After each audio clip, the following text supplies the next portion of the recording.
یہ خلیوں نے کیا خود ڈیسائیڈ کیا تھا کہ ان خلیوں نے مل کے آنکھ بننا ہے، ان خلیوں نے مل کے دل بننا ہے؟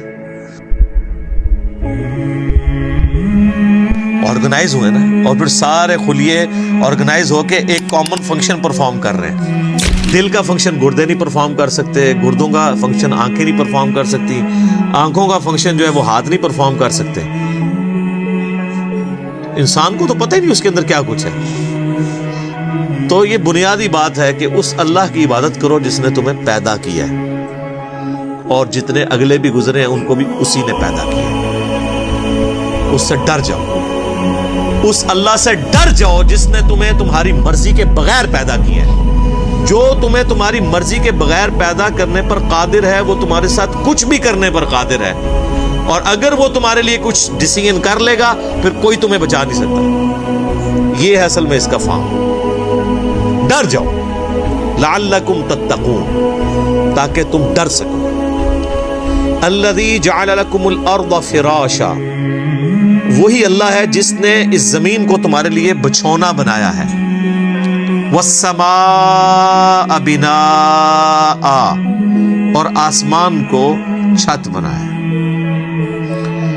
اس حصے کے اوپر بھی گھنٹوں بولا جا سکتا ہے کہ یہ زمین جو بچھونا بنائی ہے صرف اس کی ایک فزیکل پراپرٹی کو ڈسکس کیا جا رہا ہے کہ زمین کو رہنے کے قابل بنایا ہے۔ زمین میں ہر سیکنڈ میں 2 زلزلے آتے ہیں، ہر سیکنڈ میں، لیکن ان کا ایمپلیٹیوڈ جو ہے وہ بہت کم ہوتا ہے۔ اگر وہ بڑھ جائے تو زمین تباہ و برباد ہو جائے۔ اتنے زلزلوں والی زمین کو رہنے کے قابل بنایا ہے، اسے کنٹرول کیا، اور اس اعتبار سے بھی رہنے کے قابل بنایا ہے کہ وہاں پر ہر مخلوق کے لیے اس کی زندگی کا سامان رکھتی ہے، اور جو سب سے ضروری سامان تھا زندگی کے لیے وہ بالکل فری رکھا ہوا ہے۔ کون سی چیز؟ آکسیجن۔ پانی تو پھر بھی بندہ کچھ گھنٹے کچھ دن بھی نکال سکتا ہے، آکسیجن 1.5-2 منٹ سے زیادہ کوئی نہیں نکال سکتا، بالکل فری رکھا ہے۔ اور اس آکسیجن کی جو مقدار ہے اسے کنٹرول کیا ہوا ہے فضا کے اندر۔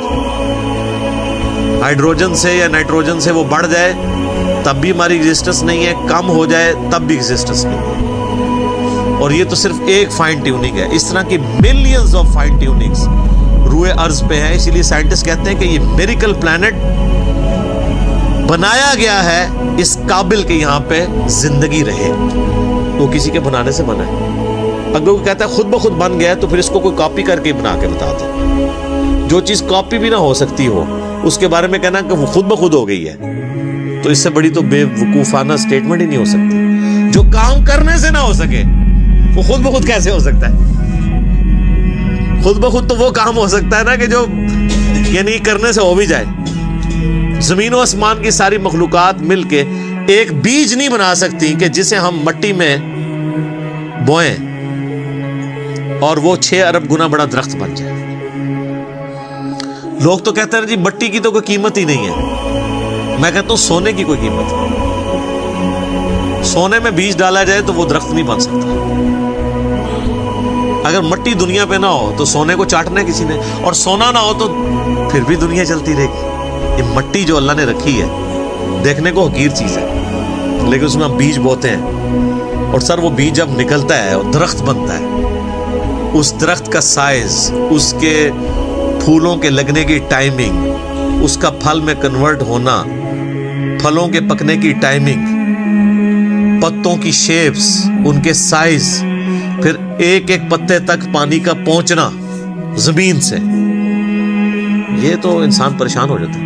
ایک درخت تو بہت بڑی بات ہے، ایک بیج نہیں کوئی بنا سکتا، اور کوئی یہ کہ خود بخود بن گیا، تو اس سے بڑی بے وقوفی کسی کی کیا ہو سکتی ہے؟ دنیا کا کوئی بیوقوف انسان بھی ایک بال پوائنٹ کے لیے ماننے کے لیے تیار نہیں خود بخود بن جائے، کیونکہ یہ ایک مینیجیبل چیز ہے، الٹپ نہیں ہے، ایٹ رینڈم نہیں ہے۔ تو زمین کو اس نے تمہارے لیے بچھونا بنایا ہے، والسماء بناء، اور آسمان کو چھت بنایا ہے۔ اب یہ متشابہات میں سے ہے یعنی آسمان کے بارے میں جو اب ہمیں اس ماڈرن سائنس کی وجہ سے ٹروتھ ریویل ہو رہے ہیں وہ تو بڑے حیران کن ہے. یعنی آسمان کی جو لیئرز ہیں، آسمان تک پہنچنے کے لیے جو اللہ تعالیٰ نے لیئرز رکھی ہوئی ہیں، ان کے لیے بھی آسمان کا لفظ استعمال ہو سکتا ہے. اسٹریٹوسفیئر ہے، پھر ٹروپوسفیئر ہے، پھر اوزون کی لیئر ہے. یعنی سورج سے ملینز آف ایمپلیٹیوڈ کی مختلف ریز دنیا میں آتی ہیں، لیکن زمین کی جو ہماری رہنے کی سطح ہے اس تک اس میں سے چند ایک پہنچتی ہے. 99.99% یہ آسمان کی جو لیئرز ہیں اس کی وجہ سے ریپیل ہو جاتی ہیں، کچھ ارتھ میگنیٹک فیلڈ کی وجہ سے ریپیل ہو جاتی ہے، ورنہ وہ ہارمفل ریز نیچے آ جائیں تو بیماریاں ہیں. یہ جو کہتے ہیں اوزون لیئر کے اوپر ایک شگاف ہے، اس کی وجہ سے سکن کینسر کا خدشہ ہے ان علاقوں میں جہاں پہ وہ ڈائریکٹ ریز آتی ہے. تو یہ آسمان کو ایک بڑی مضبوط چھت بنایا ہے اللہ تعالیٰ نے. آسمان حفاظت کا ذریعہ ہے. یہ اللہ کی قدرتیں ہیں. اس پہ کتنی دیر بولا جائے، میرے اس پہ کئی ایک لیکچرز ہیں، وہ آپ دیکھ لیں ورنہ تو ٹاپک بدل جائے گا. وَأَنزَلَ مِنَ السَّمَاءِ مَاءً، اور آسمان سے اس نے پانی کو نازل کیا. فَأَخْرَجَ بِهِ مِنَ الثَّمَرَاتِ، پھر اس کے ذریعے پھل اگائے تمہارے لیے، رِزْقًا لَكُمْ، تمہارے رزق کے طور پہ. اچھا یہ ساری باتیں بنیادی ہیں. کوئی دنیا کا انسان نہیں ہے جو کہ یہ چیزیں میری آبزرویشن میں نہیں ہیں.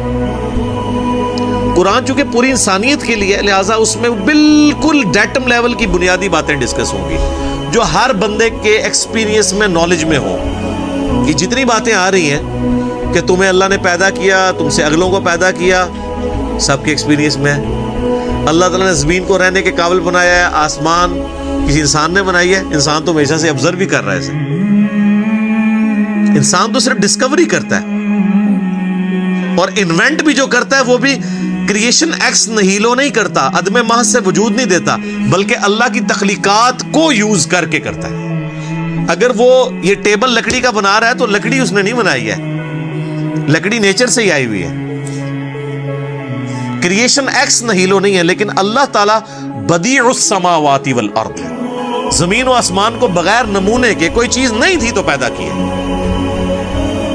انسان جو خالق ہے وہ اللہ کی تخلیق میں سے خلق کرتا ہے، لیکن انسان بدیع نہیں ہے. البدیع نہیں اسے کہہ سکتے آپ، بغیر نمونے کے چیزوں کو پیدا کرنے والا. تو آسمان کے ذریعے پانی ہم دیکھتے ہیں، اس کے ذریعے زمین سے رزق نکالتا ہے تمہارے لیے. اس میں کیا قیامت مضمر ہے. رزق نکالنا بھی کافی نہیں تھا اگر اس رزق کی کمپیٹیبلٹی ہمارے ساتھ نہ ہوتی. آپ شیر کے سامنے تازہ ترکاری لا کے ڈال دیں، بہترین سے بہترین سبزی بھی، وہ دیکھنا بھی گوارا نہیں کرے گا، کیونکہ اس کی جبلت نہیں ہے، اس کے لیے وہ رزق نہیں ہے. اور بکری کے سامنے فریش قیمہ لا کے ڈال دیں آپ،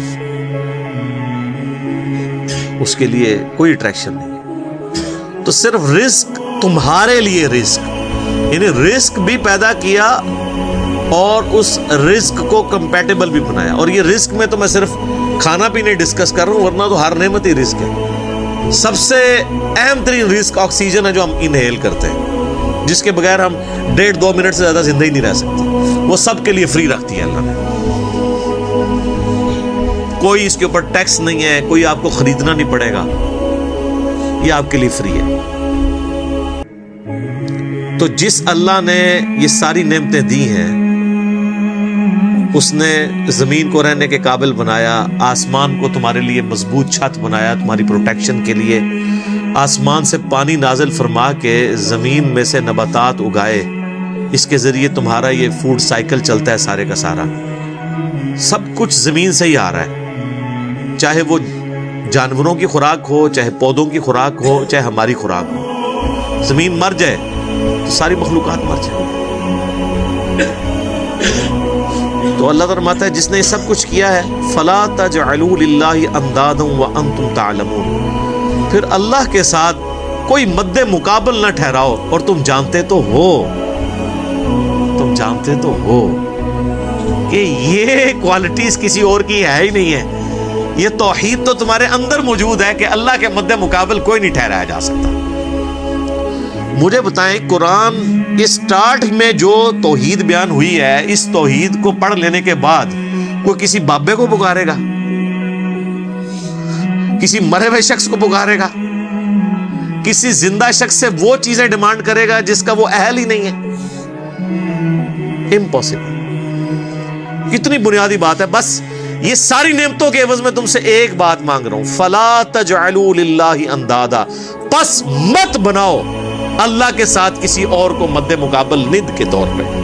وانتم تعلمون, اور تم جانتے تو ہو کہ کوئی ہے ہی نہیں ایسا کہ جسے بنایا جائے مد مقابل. کون ہو سکتا ہے؟